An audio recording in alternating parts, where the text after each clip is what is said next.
What's good guys? Tara, samahan nyo ang isang Lance Santiago bilang isang waiter sa isang catering service.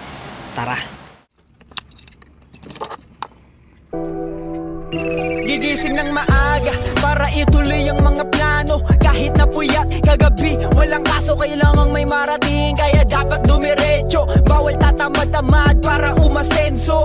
Sariling sipag lamang ang puhunan ko. Schedule ko walang bakate, para jeep punuan to, puro trabaho. Kaya masarap yung nasa plato, nakakapagod man at least may pera sa bangko. At so, yun na nga, nakarating na tayo dito sa Chef Patrick's Kitchen, CPK. Dito lang tayo sa harap ng UE Caloocan. Maaga-aga pa, pasok na tayo dito sa aming komisari na minsan events venue rin. Pero bago natin simulan ng trabaho, punta muna tayo dito sa 7-Eleven. Pampatibay ng buto, Bear Brand, sterilize. Yun o. At ayun, rekta na tayo dito sa aming bubeta. Kuha lang tayo ng mga gamit natin dito. Quickie lang natin para makaalis tayo agad.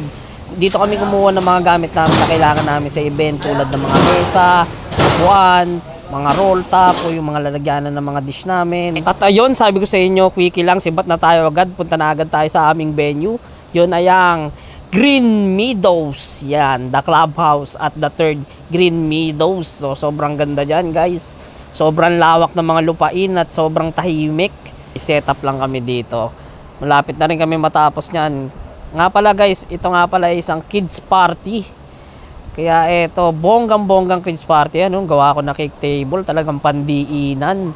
Lapit na rin kami matapos dito. Medyo natagalan lang dahil do sa mga decor. At ayun na nga, nakabihis na tayo dyan. So, nakakain na rin naman tayo nyan. Konting pahinga, ligo, tas bihis na agad. Kasi medyo nagawal tayo eh. Pero, laban lang. So, dito, food prep na tayo dito. Yan ang cheese and butter fish fillet. So ina-assist tayo ng isa nating kasamahan. So dito burn lang tayo dito ng cheese. You know, talagang sinusunog ko na yung cheese dito guys. Sarap niyan.